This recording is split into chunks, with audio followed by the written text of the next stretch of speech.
네, 안녕하세요. 자, 이번 시간에는 저번 시간 벡터에 이어서 2차원 운동에 대해서 얘기를 해보도록 하겠습니다. 저번 시간에 벡터에 대한 설명을 했는데요. 자, 먼저 벡터란 크기와 방향을 가지는 물리량이다.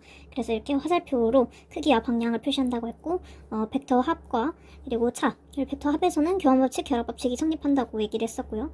그리고 기하적으로 벡터를 더하는 방법, 삼각형법으로, 그리고 성분으로 표시를 해서 성분끼리 더하는 방법도 얘기를 했고요.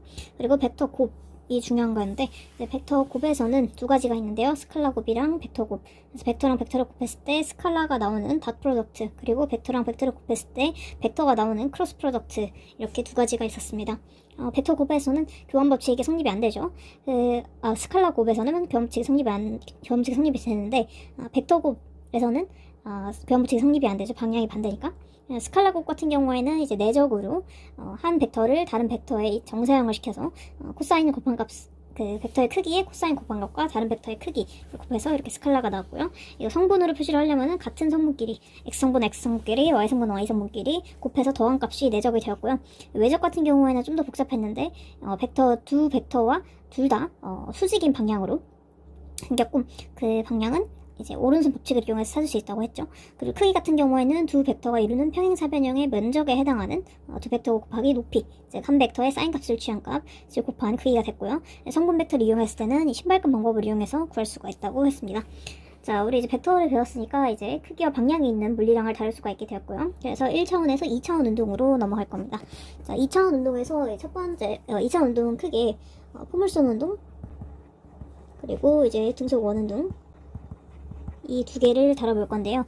그 전에 우리가 벡터를 배웠기 때문에 이제 변이, 그리고 속도, 상대 속도, 그리고 가속도 벡터에 대해서 얘기를 해보겠습니다. 자, 먼저 변이에 대해서 얘기를 해볼게요. 이제 변이, 속도, 가속도. 자, 이거 세 개가 이제 전부, 이거 세 개가 전부 크기와 방향을 가지는 벡터량입니다. 그래서 크기와 방향을 둘 다 가지고요. 자, 먼저 이제 변이에 대해서 얘기를 해보겠습니다. 자, 우리 위치를 표시할 때 보통 R로 많이 쓰는데요. 위치 벡터라고 하면은 원점에서부터 해당 위치까지를 이은 한 점의 위치. 예를 들어 A가 여기 있다고 하면은 이제 A 벡터의 위치 벡터인 RA는 이제 원점으로부터 A까지 간 그런 크기를 가진 벡터겠죠. 그리고 여기서는 B 벡터를 한번 정리해 보겠습니다. B 벡터도 원점에서부터 이렇게 이어주면 얘가 이제 점 B의 위치 벡터가 되겠죠. 네. 자, 이제 이런 벡터들 두 개가 있는데, 자, 변이를 한번 생각을 해볼게요. 위치 벡터 같은 경우에는 여기에서 우리가 두 위치 벡터의 차를 구하면은 이제 변이라고 합니다. 그래서 두 이제 원점에서 있는 거를 해서 시작하고요. 변이는 사실 저는 이제 변한 위치 이렇게 표현하는데요. 자, 어떤 입자가 A점에서 B점으로 시간이 지남에 따라 옮겨갔다고 할게요. 그럼 이제 위치가 변화했기 때문에 그러면은 위치 변화량이 생길 겁니다. 그럼 그 위치 변화량을 나타내는데, 위치가 이제 변한 양이 있을 거고, 이제 얼마나 변했냐, 이런 떨어진 거리가 있을 거고, 그리고 어떤 방향으로 변했냐 이게겠죠. 그래서 크기와 방향을 모두 갖게 됩니다. 표시를 하게 될 때는 변화량이기 때문에 우리 델타를 많이 쓰고요. 그래서 변이 벡터 델타 R 벡터 이렇게 씁니다. 자, 그러면은 이제 시간의 흐름에 따라 변하는 거기 때문에 시작점이 있고 끝점이 있어요. 시작. 그래서 보통 이제 시작이기 때문에 I로도 많이 씁니다. 그리고 이제 끝이기 때문에 finalize F로 많이 쓰고요. 자, 그러면은 얘는 이제 기본적으로 두 벡터의 차로 정의가 되는데요. 어떻게 하냐면은 시작 텀 R 끝점, 즉 F 벡터에서 시작한 점 빼주면 됩니다. RI 이렇게 됩니다. 자, 그래서 이거는 벡터의 이제 차를 배웠기 때문에 여기 뒤에서부터 출발한다는 거를 이제 알 수가 있죠. 우리 벡터끼리의 차를 할 때 이제 뒤에서 시작을 해서 여기서 일로 이어주면 된다고 했어요.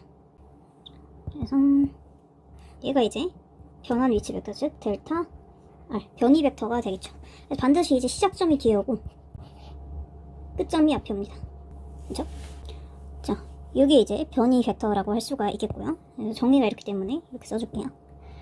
자, 그러면은 우리 이게 이제 변한 위치고요. 자, 우리 변이 벡터를 정의하면은 변이가 이제 시간에 따라 얼마나 변이 벡터가 시간에 따라 생기는 거기 때문에 이걸 이제 나눠서 그 비율인 속도를 정의를 할 수가 있습니다. 자, 그런데 이제 변하는 위치는 시작과 끝점만 보는 거기 때문에 변이 벡터로부터 우리는 평균 속도를 정의를 할 수가 있습니다. 평균 속도. 그래서 이제 여기는 이제 평균이라서 AV를 쓰는데요. 벡터 AV. 자, 보통 이제 속도 벡터 같은 경우는 이제 위치 벡터를 시간으로 나눠줬어요. 위치 벡터를 시간으로 나눠주면 이제 속도 벡터인데, 이제 평균 속도 같은 경우에는 변이 벡터를 변한 시간으로 나눠줍니다. 그래서 여기 이제 변한 시간은 이 끝점에 도달했을 때 시간 tf에 처음 출발하는 시간 i겠죠. 자, 지금 얘 t는 지금 시간이기 때문에 벡터가 아니에요. 그래서 위에 화살표 표시가 없는 거 보이시죠? 그리고 여기서 이제 변이 벡터가 방금 정의한 시작 벡터에서 끝 벡터를 빼준 요 값입니다. 그래서 요걸 이제 평균 속도 벡터라고 하고요. 자, 그리고 여기서 이 시간 간격을 엄청나게 짧게 한다면 순간 속도가 되겠죠. 순간 속도. 그래서 보통은 이렇게 정의를 합니다. 그래서 델타 t를 0으로 보내면은 이렇게 되겠죠. 자, 그래서 이게 이제 순간 속도 벡터가 됩니다. 자, 그러면은 이 속도의 변화량을 또 시간으로 나누면 우리 가속도가 된다는 거를 배웠죠. 그래서 이번에는 이거 가지고 이제 평균 가속도, 그리고 똑같이 순간 가속도를 정의할 수 있습니다. 자, 평균 가속도는 처음 시작할 때의 순간 속도와, 그리고 이제 끝날 때의 순간 속도를 뺐을 때 속도 차이가 시간에 따라 얼마나 변했는지, 시간에 따라 속도가 얼마나 변했는지를 평균적으로 볼 수가 있는 거고요. 그래서 얘도 이제 벡터끼리의 차를 스칼라로 나눈 거기 때문에 당연히 벡터입니다. 그래서 평균 가속도는 델타 v, 이게 속도 변화량이겠죠. 그리고 이거를 시간 변화량으로 나온 거고, 여기서 시간 변화량을 엄청나게 짧게 0에 가깝게 해주면 이제 순간 가속도가 됩니다. 네. 자, 이렇게 정의를 했고요. 그리고 이제 여기서 중요한 거는 변이, 즉 델타를 할 때는, 여기서 델타 v를 정의를 할 때는 델타 v 반드시 처음 시작한 값에서 이제 끝나는 점, 이 뒤로 끝나는 점에 시작한 값을 빼줘야 됩니다. f 마이너스 i, 그렇죠? vf라고 하면은 이 끝나는 점에서 여기 B점에서의 순간 속도겠죠. 그리고 VI 같은 경우에 시작점에서 순간 속도입니다. 그래서 얘가 이제 기준이 된다고 보시면 됩니다. 이 기준점이 항상 뒤로 와야 돼요. 그래서 여기서 이제 나오는 게 또 상대 속도라는 개념을 우리가 벡터 차를 배웠기 때문에 알 수가 있는데요. 그래서 플러스 상대. 자, 상대 속도 같은 경우에는 이제 기준점에 대해서 두 사람 다 움직이고 있을 때 움직이는 관찰자가 본 다른 점의 속도가 상대 속도가 되겠죠. 예를 들어서 이제 2차원이기 때문에 벡터 차를 표현할 수가 있는데, 자, 이 A점에 있는 사람이 있고 B점에 있는 사람이 있습니다. 자, A점에 있는 사람의 속도가 지금 위치가 아니고 속도입니다. 속도가 여기서 이렇게 가고 있다 이렇게요. 자, 이게 지금 A점 사람의 속도 벡터입니다. 자, 그러면은 이거는 이제 원점에서 봤을 때 이제 A점에 있는 입자 넣을게요. 입자의 순간 속도가 되겠고요. 그런데 이거를 이제 B점에 있는 입자가 A점에 있는 입자의 속도를 볼 텐데, 이 B점에 있는 입자도 동시에 이렇게 가고 있다고 해보겠습니다. 해볼게요. 그러면은 B가 관측한 A의 속도, 그죠? 그래서 이게 상대 속도입니다. VA 마이너스 BB 이렇게 표시를 합니다. 지금 B가 보는 거기 때문에 얘가 이제 기준점입니다. 그래서 기준점 벡터 항상 뒤여야 돼요. 자, 그럼 벡터 차기 때문에 우리 이제 얘를 여기로 이동시킬 수 있겠죠? 점 맞춰서 이렇게. 자, 그러면은 VA 마이너스 VB니까 기준점에서 시작해서 기준점에서 시작했을 때 차 벡터를 이렇게 구한다고 말씀드렸었죠? 그래서 이 B가 본 A의 속도는 이 빨간색 화살표 B, A, B 이렇게 됩니다. 그래서 항상 뒤쪽에 오는 애들이 기준이라고 생각하면 돼요. 그래서 이게 이제 상대 속도가 되겠습니다. 자, 그리고 포뮬레이션 운동으로 넘어가기 전에 이제 여태까지 이걸 설명을 하면서 계속 화살표로 기하적으로 표현했었는데, 우리가 이제 성분으로 벡터를 표기하는 방법도 배웠으니까 여기서 배운 변이 벡터, 속도 벡터, 그리고 가속도 벡터를 전부 이제 성분 벡터로 나타낼 수가 있겠죠. 예를 들면은 변이 벡터가 있고 속도 벡터가 있었는데, 자, 속도 벡터를 우리가 어떻게 나타낼 수 있냐면은 얘를 이제 델타 V, 이 순간 속도 벡터죠.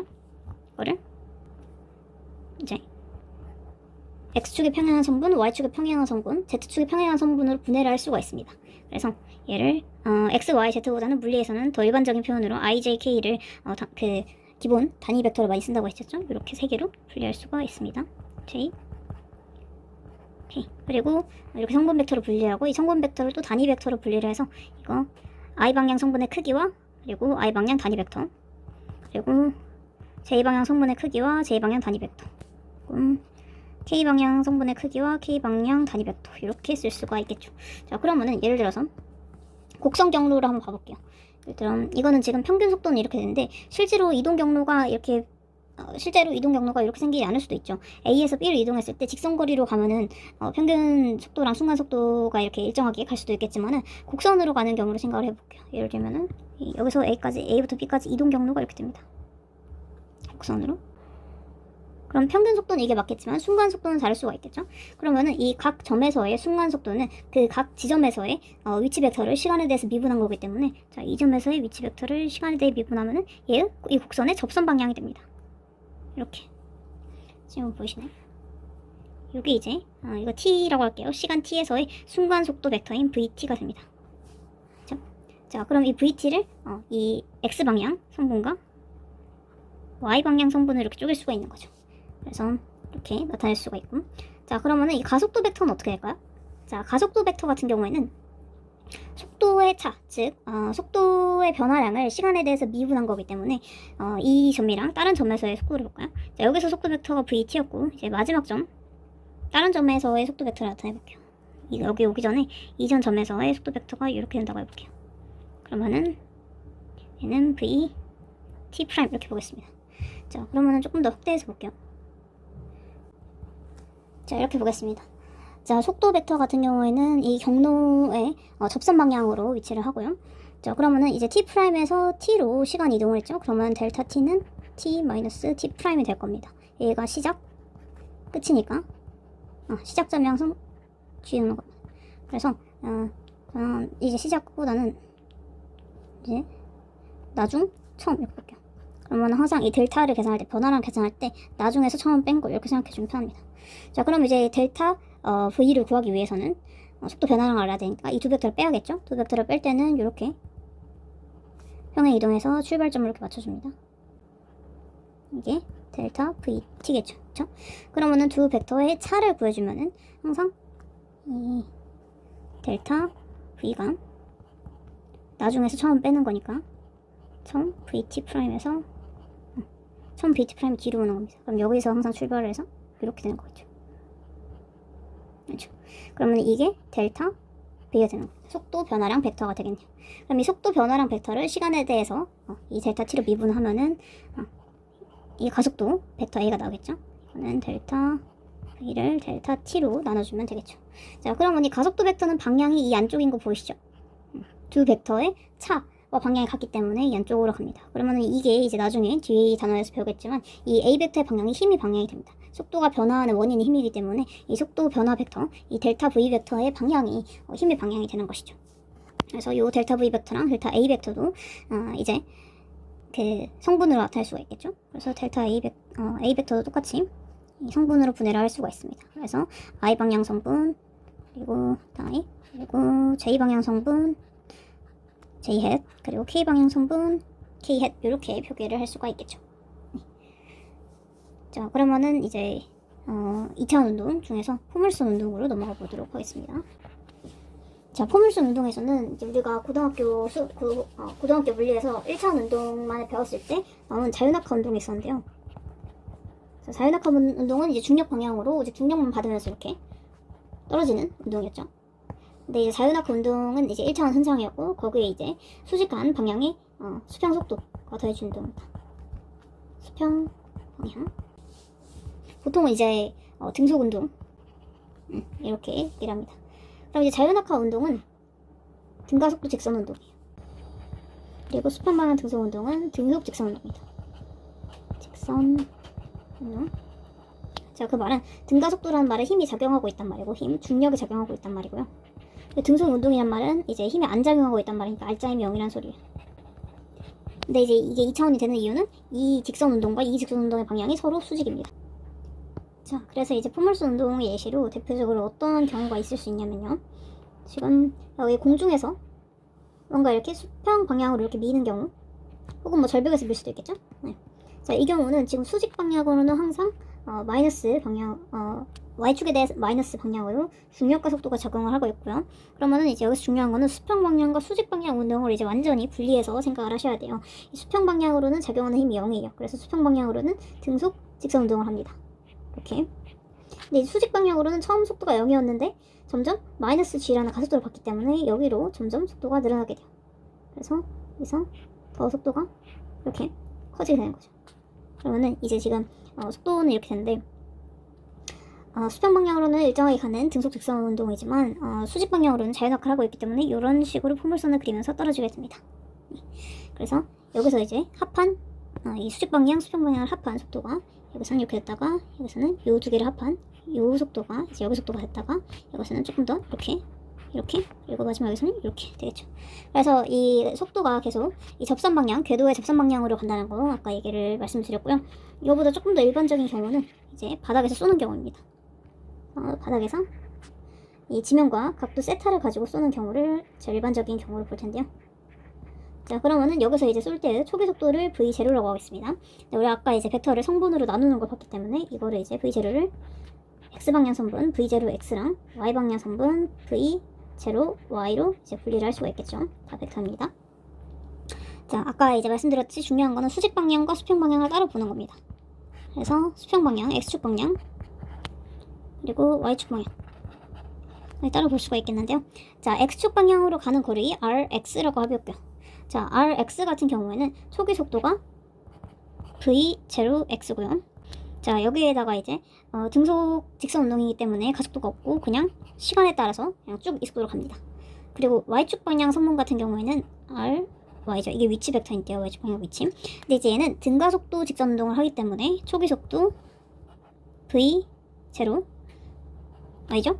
네. 자, 그럼 등가속도 직선 운동의 공식 v0y 곱하기 t 플러스 2분의 1 at 제곱입니다.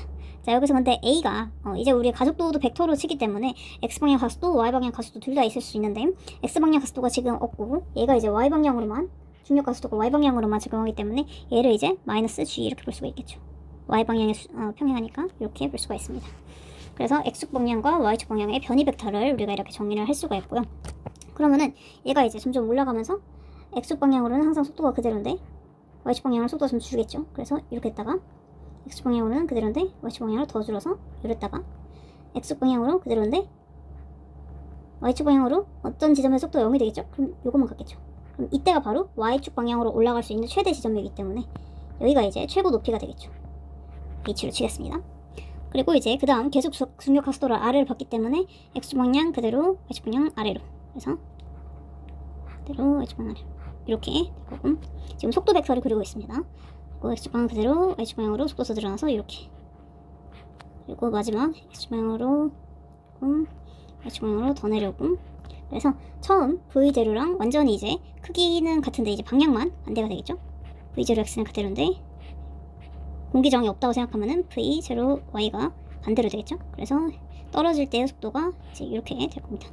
자, 그러면은 이렇게 포물선 궤적을 그리게 되고요. 이게 왜 이제 수학적으로 포물선인지는 이제 이따가 증명을 하도록 하겠습니다.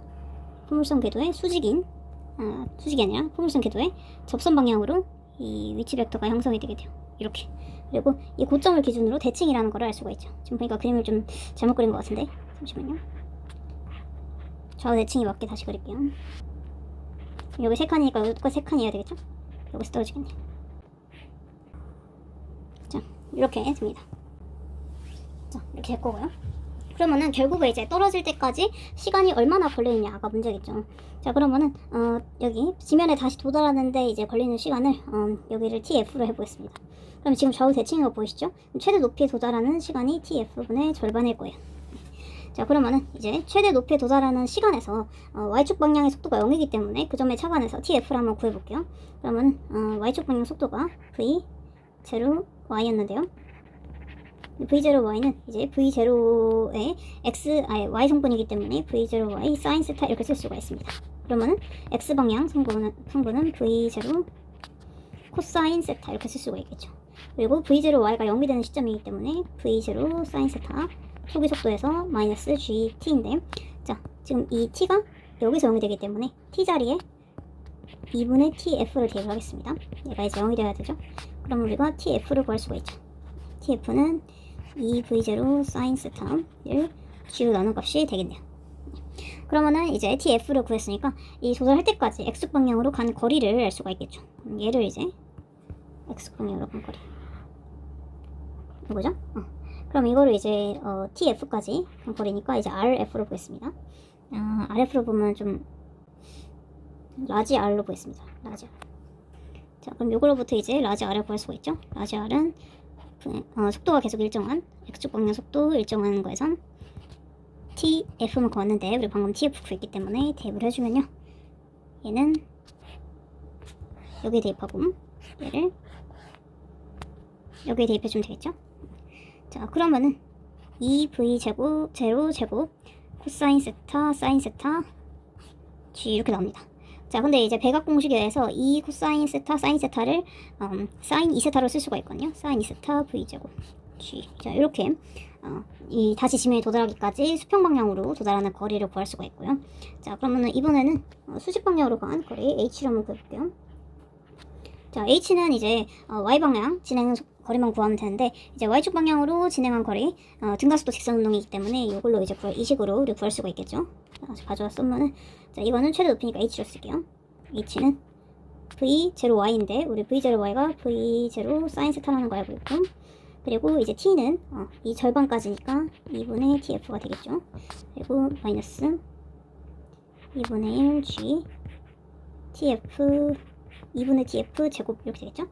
그러면은 얘를 이제 tf를 이제 아니까 다시 여기다 대입해서 예쁘게 써보겠습니다. 자, 그러면은 어떻게 되냐, 네, 계산을 해보면 이렇게 돼서 결국에는 그냥 2g분의 v0 제곱 사인 제곱, 자 요게 이제 도달하는 최대 높이가 되겠습니다. 자, 이렇게 써볼 수가 있고요. 그리고 이제 이거는 이제 최대 도달 시간, 그리고 최대 도달 수평거리, 수직거리를 우리가 각각 봤고요.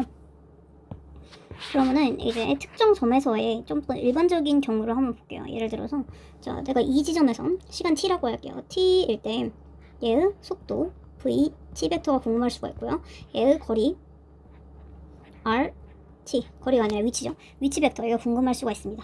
근데 우리 이제 이거를 한꺼번에 쓸 수가 있어요. 예를 들면은 지금 이 x축 방향, y축 방향의 성분이 이제 각각 독립인데, 우리가 이제 얘를 t에 대해서 계산을 잘 해서 연립을 할 수가 있습니다. 그러면은 특정 t에서의 지금 t에서의 r 벡터가 x, y, x 방향 성분이 x, y 방향 성분이 y라고 하면은 이제 y는 요 식에서 갖고 올게요. v0y인데 v0y가 우리 이제 v0 사인 세타 이거 알고 있죠? 그리고 마이너스 2분의 1 gt 제곱이고요. 그리고 x축 방향 x는 여기서 v0x인데 v0x가 v0 코사인 세타인 거 알고 있죠? 자, 이렇게 해서 한번 예쁘게 대입을 해볼게요. 그러면 얘를 이제 t에 대해서 쓴 다음에 대입을 해주면 되겠죠? t는 v0 코사인 세타분의 x 이렇게 해서 대입을 해주면은 v0 사인 세타 v0 코사인 세타 x 이렇게 날라가고, 마이너스 2분의 1 g x제곱 v0 제곱 코사인 세타 제곱, 네, 이런 식으로 계산이 돼서, 자, 코사인분의 사인이 탄젠트죠. 탄젠트 세타 x 마이너스 2 v0 코사인 세타 제곱 g x제곱, 자 이렇게 됐죠. 자, 그러면은 결국에는 x랑 y가 한 번에 들어간 식이 나왔는데요. 자, 이 식이 지금 y는 ax제곱 플러스 bx 플러스 c, 즉 2차 함수꼴이죠. 자, 그래서 지금 위로 블록한 지금 이 값이 양수고 여기 마이너스가 붙었기 때문에 최고 차인 계수가 음수여서 위로 이제 블록한 그런 2차 함수 결과가 나오게 됩니다. 그래서 이 x랑 y가 위치 벡터이기 때문에 위치, 즉 궤적이 이렇게 위로 블록한 2차 함수가 나온다는 뜻이겠죠. 또 이제 y절편이 0이니까 이제 0,0에서 이제 출발한다는 거 볼 수가 있죠. 만약에 y절편이 0이 아니라 다른 걸로 놨으면은 그러면 이제 따를 수도 있겠죠. 여기 쓸 수도 있잖아요, 그렇죠?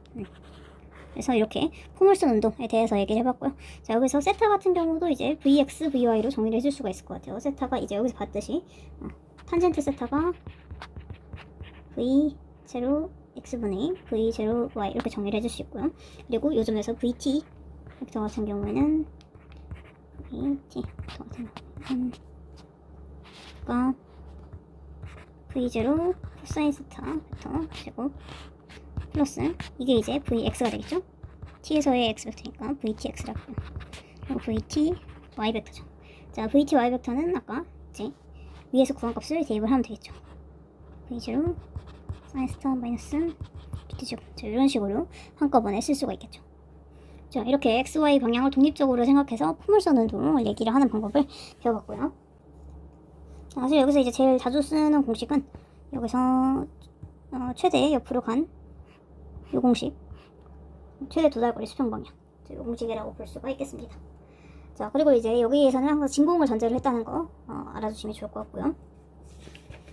그 다음에 이제 살펴볼 2차 운동으로는 등속 원운동이 있습니다. 등속 원운동. 자, 등속 원운동은 이제 당연히 제목에서 알 수 있듯이 일정한 속력으로 등속인데 이제 원궤도로 돌아요. 그러면 이거는 원궤도는 자, 원궤도를 따라서 돌게 되면요, 방향이 계속 바뀝니다. 방향이 이 궤도랑 수직 방향이기 때문에 속도 방향은 궤도랑 수직, 죄송해요, 궤도랑 접선, 궤도의 접선 방향이기 때문에 지금 방향이 계속 바뀌는 거 보실 수가 있어요. 근데 자, 원에서 접선은 항상 이 원 접선과 중심 의리면 수직이죠. 그쵸? 여기가 수직, 여기가 수직, 여기가 수직 이렇게 됩니다. 자, 지금 제가 속도 벡터를 계속 이제 그렸는데요. 이 속도 벡터들의 크기가 같고 방향만 계속 바뀝니다. 그래서 예를 들어 여기를 A, B, C, D라고 하면은 A, B, C, D 이 벡터의 크기는 다 같다는 소리죠. 그래서 여기서는 벡터의 크기, 즉 속력의 일정. 근데 원운동이기 때문에 방향이 바뀌고. 그래서 이제 속도는 벡터이기 때문에 크기, 즉 속력이랑 방향을 모두 포함하는 개념이에요. 그래서 지금 속력은 일정한데 방향이 계속 바뀌기 때문에 등속도 운동은 아니고요. 왜냐면 지금 딱 봐도 속도 벡터가 이제 계속 바뀌고 있는 거 보이시죠? A, B, C, D에서. 근데 지금 힘의 방향이 어떻게 되냐면은 이 힘의 방향은 중심 방향이에요. 그래서 이 방향으로 지금 힘, 즉 예를 들어서 이렇게 빙글빙글 돌고 있다면은 줄을 묶어서 당기고 있다면은 이 장력이 작용을 하기 때문에 지금 이 힘의 방향도 계속 보이는 거 보이시죠? 바뀌는 거 보이시죠? 그래서 이것도 힘이 바뀌기 때문에 등가속도도 아닙니다. 가속도 방향이 힘 방향이랑 같다고 했어요. 자, 그런데 지금 가속도가 원의 중심을 향하고 있기 때문에 자, 이 가속도를 구심 가속도라고 합니다. 원 중심을 향하는 가속도예요. 그래서 이 구심 가속도가 하는 역할은 이 가속도가 힘이 이동 방향에 대해서, 즉 속도 방향에 대해서 힘이 그 속도 방향과 수직으로 작용할 경우에는 속력을 바꾸지 못하고 방향만 바꿔요. 그래서 여기서는 수직으로 작용하기 때문에 속력은 일정하고 방향만 바뀌는 등속 원운동이 되는데요. 자, 이제 등속 원운동에서 구심 가속도가 제일 중요한데 구심 가속도에 대해서 얘기해 볼게요. 자, 당연히 이제 가운데를 잡아당기면 구심력이라 하겠죠. 이 구심력 F, 원 중심 방향으로 작용하는 힘입니다. 얘도 벡터니까 써줄게요. 구심 가속도는 A겠죠. 자, 근데 이제 구심 가속도는 이제 원의 반지름 분의 V 제곱, 이 V가 이 속도 벡터들의 크기인데 여기서는 속도 벡터의 크기가 일정하기 때문에 그냥 V로 써줬어요. 그래서 굳이 쓰자면은 VA, VB나 VC나 모든 점에서의 속도가 다 일정하기 때문에 그냥 V로 크기가 V로 이렇게 쓸 수 있습니다. 자, 근데 이제 구심 가속도는 R분의 V 제곱이다 라는 거. 자, 그리고 이제 등속 원운동일 때는 이제 얘가 한 바퀴 도는 시간, 처음 이 지점으로 돌아오는 데까지 걸리는 시간은 우리가 주기라고 부르죠. 주기. T는요. 자, 이거는 일단 도는 속도가 등속이기 때문에 거속시 옛날에 했던 거에서 이제 거리가 한 바퀴 도는 거기 때문에 원주겠죠. 그래서 2파이 R이 되고요. 저만큼이 R. 그리고 요걸 이제 도는데 걸리는 시간이니까 속도로 나눠줘야 되겠죠. 속도가 일정하니까 그냥 V로 나눠줄 수가 있어요. 그래서 요걸 이제 주기라고 그러고, 그리고 주기랑 반대로 이게 주파수겠죠. F. 주파수는 주기분의 1. 이렇게 쓸 수가 있습니다. 자, 그러면 지금부터 구심과 속도가 왜 이렇게 되는지에 대해서 살짝 얘기를 해볼게요. 자, 구심과 속도 A 같은 경우 여기서 원 이렇게 되겠습니다. 원은 위쪽만 그려줄게요. 자, 요 지점에서 얘가 원 중심이랑 수직으로 가는 속도를 가지겠죠. V. 자, 그럼 여기서의 각을 세타라고 해볼게요. 자, 그러면은 이 세타에 대해서 요 V 이 V를 수직 방향, 수평 방향으로 이제 아까 했던 것처럼 수직 방향 성분, 수평 방향 성분으로 쪼갤 수가 있겠죠. 우리 이제 요 길이가 R이라는 거 다 얘기를 했었고, R이고요. 자, 그럼 이 V를 이제 수직 방향, 수평 방향으로 쪼개 보겠습니다. 여기가 이제 X 방향, Y 방향이니까 이게 Y축 방향으로 V, Y겠죠? 여기 이제 X축 방향으로 V, X겠죠. 이렇게 쪼갤 수가 있습니다. 자, 그런데 지금 여기를 잘 보시면은 얘가 지금 요렇게 수직이기 때문에 요 각이 세타겠죠? 그래서 V는 Vx, 여기 벡터 표시를 안 했네요. Vx 플러스 Vy인데, 자, Vx 크기 곱하기 x 헷. 보통 근데 I 헷으로 성분 벡터를 표시할 때는 I 헷으로 더 많이 쓴다고 그랬죠. I 헷 그리고 Vy J 헷 이렇게 쓸 수가 있는데, 자, Vx 같은 경우에는 이 V 크기에다가 사인 세타겠죠 여기서는. 근데 이제 방향이 이쪽이에요. 그래서 마이너스 V 사인 세타 그리고 I 헷이 될 거고, 자, Vy의 크기 같은 경우에는 요 V에서 코사인이죠. 밑변이니까. 그래서 V 코사인 세타 J 헷. 자, 이렇게 되겠습니다. 자, 그런데 지금 여기서 우리가 사인 세타, 코사인 세타를 어떻게 쓸 수가 있냐? 자, 요 직각삼각형을 떼어내서 보면은 그거요. 요 직각삼각형으로 얘기를 하고 있는데, 자, 지금 이 지점에서의 얘가 있는 이 지점에서의 x좌표, y좌표를 한번 볼게요. 여기를 뭐라는 게 좋을까? 그냥 이제 x, y라고 하면 헷갈리니까 이 t 시간 t일 때라고 해서 t xt x, y 이렇게 써볼게요. 자, 그러면 여기 반지름이 x, y가 아니라 죄송해요. yt 이렇게 되겠죠. 반지름이 r인데 이 원이 있으니까 항상 r제곱이 xt제곱 플러스 yt제곱 이렇게 될 것이고, 그리고 자, 여기가 r이죠. 그러면은 사인 세타는 r분의 yt 이렇게 정의가 될 거고, 삼각비에 의해서 코사인 세타는 r분의 xt 이렇게 정의가 되겠죠. 그럼 사인 세타, 코사인 세타를 이제 요 위에 식에다가 대입을 해볼게요.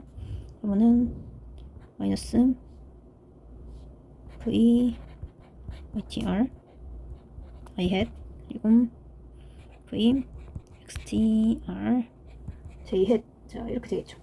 자, 그러면은 우리 이제 v에 대한 식은 다 구했어요. v 벡터. 자, 근데 우리 a 벡터는 v 벡터의 미분이었죠. 그래서 리미트 t가 0으로 갈 때 그냥 이제 간단하게 이제 미분을 쓸게요. dv 벡터 dt.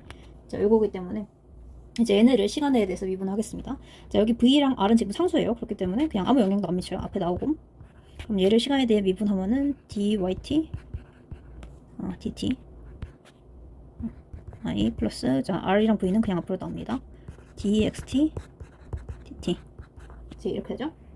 자, 근데 아까 이거 본 dyt dt는 t점에서의 y방향 성분에 대한 시간 미분이기 때문에 이제 얘가 v y겠죠. 그리고 얘도 지금 t점에서의 x방향 위치에 대한 미분이기 때문에 x겠죠. 네. 근데 vy, vx 얘는 지금 아까 본 얘랑 얘죠. 네. 그러면 이제 아까처럼 써줄 수가 있겠죠. 위에서 봤듯이, 자, 얘가 vx, 자, 얘가 vy였어. 요걸 이제 여기다가 그냥 대입을 해줄게요. 그러면은 마이너스 vr 반대로 했네. 자, 얘를 여기다 대입, 얘를 여기다 대입 할 수가 있겠죠? 그러면은 마이너스 v제곱 r 코사인 세타 i 그리고 마이너스 v제곱 사인 세타 r j. 자, 이런 식으로 나오겠죠. 자, 그러면은 우리 이제 a 가속도 a 벡터에 대한 각각 성분들의 크기를 알 수가 있어요. 그래서 i 방향 성분 벡터, 즉 x축 방향으로는 이제 이 정도 크기, y축 방향으로는 이 정도 크기. 그리고 부호가 둘 다 마이너스니까 지금 뭔가 방향이 마이너스 쪽이니까 뭔가 이쪽, 이쪽 이렇게 해서 뭔가 방향이 이쪽인 거 알 수 있겠죠. 이게 중심 방향인 거죠. 중심 방향을 이렇게 작용하고 있고. 자, 그러면은 이 델타 A가 아니라 벡터 A의 크기를 볼게요. 벡터 A의 크기는 우리 어떤 벡터의 크기를 구할 때 성분 벡터로 쪼갰으면은 각각의 성분을 그냥 제곱해서 곱하면 된다 그랬어. 제곱해서 이렇게 더해주면은 이게 크기라고 했어요. 그래서 여기서는 얘가 AX, 얘가 AY이기 때문에 각각 제곱해서 더합니다.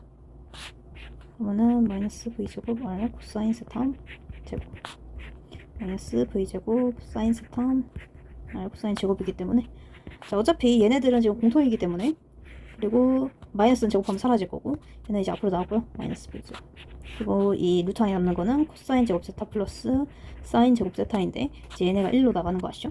그러면은 결국에는 이 구심가속도의 크기는 뭐다? r분의 v제곱이 되겠네요. 자 이렇게 해서 항상 A의 방향이 원 중심을 향하고 그리고 이제 크기는 r분의 v제곱이다. 자 요거를 이제 증명을 해봤고요. 또 어떻게 쓸 수도 있냐? 아까 그 t식 주기 t식이 보이시죠? 자 여기서 이제 r을 없애려면은 얘가 r은 a분의 v제곱이니까 여기다 이제 대입을 할 수가 있겠죠? 그러면은 2 파이 v제곱 v a니까 이렇게 날라가서 a분의 2파이 v 이렇게 쓸 수가 있겠죠. 자 그래서 r을 모르더라도 우리가 이제 a랑 v를 알면은 이 주기를 구할 수가 있다라는 거.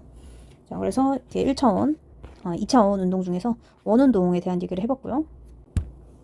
자 원운동에 대해서는 뒤에 한 번 더 나올 것 같고 중력과 회전운동 얘기를 할 때 더 볼 일이 있을 것 같고요. 네 이제 2차원 운동까지 얘기했고 자 2차원에서 Z가 호라이즌털하게 포물선이 아니라 지표면에서 평행하게 1.0 곱하기 10의 제곱미터/세크로 이제 달면서 그래서 X축 방향으로 20m/세크 제곱으로 이제 가속을 하고 있다고요. 얘가 이제 초기 속도였고요. 그리고 여기 가속도 A가 20m/세크 자 이렇게 있다고 합니다. 자 그리고 높이는 이제 얼마인지 안 알려주고 그냥 considerable h라고만 되어 있네요. 네. 그리고 이렇게 가속하면서 이제 가면서 이제 그래비티를 받고 있고 그리고 로켓이 1.0km 떨어졌을 때 그거의 속도 y 방향 속도를 구하라. 그리고 여기 밑으로는 중력을 받고 있고요. 얘가 그럼 이제 뭔가 이렇게 떨어졌을 텐데 여기서 1.0km 떨어졌을 때 여기 x방향 속도와 y방향 속도를 구해라. 그쵸? 자 그리고 C에서 구하라고 하는 게 magnitude and direction of its velocity라고 합니다. 그래서 공기저항을 무시하고 이렇게 보겠습니다. 자 그러면은 처음에 얘가 지금 x방향 속도는 이만큼 있었는데 이제 y방향 속도는 0이었어요. 그래서 y방향 v0y는 0이고 마이너스 9.8m/세크 제곱. 자 요게 이제 중력과 속도 g입니다. 자 그래서 이게 1km 수직 방향으로 떨어졌으니까 자 이 2차 운동을 할 때는 수직 방향, 수평 방향, x방향, y방향은 완전히 독립이라는 게 중요하다고 이제 말씀을 드렸죠. 델타 y가 마이너스 1.0km니까 마이너스 1000m겠죠? 가 될 때까지 이제 걸리는 시간인데 자 지금 등가속도 직선 운동이기 때문에 등가속도 직선 운동에 이제 공식을 쓸 수 있을 것 같아요. 등가속도 직선 운동 공식 중에서 EAS 거리가 처음 속도 제곱, 나중 속도 제곱 마이너스 처음 속도 제곱이었는데 이거 이제 y 방향이니까 여기서 이제 s가 델타 y가 되겠죠. 그래서 그리고 a는 중력과 속도 g일 거고 g 델타 y 이렇게 될 수 있겠죠. 자 이게 처음 속도가 이제 y 방향 처음 속도니까 처음에 0이었어요. 그쵸? 그러면 vy 제곱이 2g 델타 y가 될 거고 그러면은 이제 여기서 델타 y가 1000m니까 여기서는 vy 제곱은 g가 이제 마이너스 2.9였죠? 그래서 2 곱하기 마이너스 9.8 m/세크 제곱 곱하기 델타 y가 마이너스 1000m니까 마이너스 1000m. 자 이렇게 되겠죠? 그러면 이제 마이너스 곱해서 이제 없어지고 그러면은 약간 산수죠? 9800 에다가 2 곱하니까 6 m/세크 제곱 이렇게 되겠네요. 그러면은 이제 이 공식을 이용하면은 굳이 이제 시간 t를 구하지 않고도 바로 vy를 구할 수가 있겠죠. 그래서 요거는 이제 vy는 여기다가 당연히 루트를 씌워야 되겠죠. 그러면은 vy는 이렇게 됩니다. 자 그래서 루트 19,600 해보면은 이제 140이네요. 140 m/세크가 이제 a에 대한 답이 되겠고요. Y방향 속도니까요. 자, 그리고 X방향 속도를 한번 볼게요. 자, X방향 속도는 처음에 V0X가 얼마였죠? 1.0 곱하기 10의 제곱이니까 그냥 100m/s 볼게요. 자, 그래서 100m/s고 가속도가 지금 플러스 X방향으로 20m/s 제곱 됐어요. 그러면은 처음 속도에서 가속도가 20m/s 제곱 그리고 이 VY까지 어쨌든 시간을 알아야겠네요. 그래야지 나중 속도 VX를 구할 수가 있겠죠. 네. 자, 근데 이제 요 T는 뭐냐면은 이 T는 아까 VY가 0에서 시작해서 자, VY가 처음 0이었거든요. 0에서 이제 얘가 140m/s만큼 가속되기까지 걸린 시간이죠. 그렇죠? 그리고 등가속도이기 때문에 이 가속도 G는 델타 V, 델타 T. 우리 지금 이 델타 T가 궁금한 거예요. 근데 델타 V는 처음 속도가 0이었고 나중 속도가 마이너스 140m/s입니다. T이기 때문에 그러면은 여기까지 가는데 걸린 시간 델타 T는 마이너스 140m/s를 중력가속도 마이너스 9.8m/s 제곱으로 이제 나눈 값이겠죠. 그렇죠? 자, 이제 요거를 계산을 해보면은 될 것 같아요. 140을 9.8로 나눠줄게요. 네. 그러면은 이제 네, 이제 14.8, 14.3이 되네요. 14.3 세컨드가 됩니다. 여기 뿔뿔 대고 다 이제 단위끼리 약분해서 세크 하나만 남는 거 아시겠죠? 자, 그러면은 14.3초 동안 이제 가속이 된 거니까 Vx는 뭐다? 100m/s에서 플러스 20m/s 제곱에 곱하기 14.3 세크입니다. 그러면은 이제 단위도 잘 보세요. 단위가 m/s로 계속 나오는 거 아시겠죠? 자, 요거를 이제 마저 계산을 하면은 나올 것 같아요. 100m/s 플러스 20 곱하기 14.3이니까 386 딱 이렇게 예쁘게 나오네요. 그래서 단위가 그대로니까 386m/s입니다. 그래서 이게 이제 B에 대한 답이 되겠고요. 자, 그다음 마지막으로 이제 C는 The magnitude and direction of its velocity라니까 그러면은 이제 velocity V 결국 요 지점에서의 속도 얘가 궁금한 거잖아요. 크기와 방향. 그렇죠? 자, 그러면은 이제 크기 같은 경우에는 쉽죠? Vx, Vy 이렇게 피타고라스법 이용해서 계산을 해주면 될 테고 그리고 방향 같은 경우에는 보통 이렇게 각도를 궁금해하는데 이 각도, 이 세타를 보통 이제 얘기를 합니다. 그럼 이 세타 같은 경우에는 이 탄젠트 역함수로 구해주시면 되는데요. 지금 여기서 우리가 이 상황이거든요.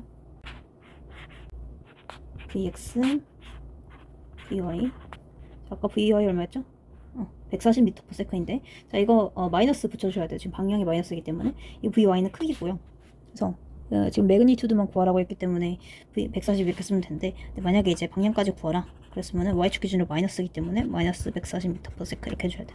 x축은 방향도 플러스가 맞아. 얘는 이제 마이너스고 그래서 얘는 이제 플러스 그리고 마이너스 140m/s 이쪽으로 플러스 386m/s. 자, 그럼 탄젠트 같은 경우에는 삼각비로 하면은 x분의 y이기 때문에 지금 마이너스 386분의 140 이렇게 되겠죠. 그죠? 단위끼리 지금 약분돼서 얘는 단위가 없습니다. 탄젠트 세타 같은 경우에는. 그럼 우리가 세타를 구하고 싶을 때는 탄젠트 역함수를 이용하면 되겠죠.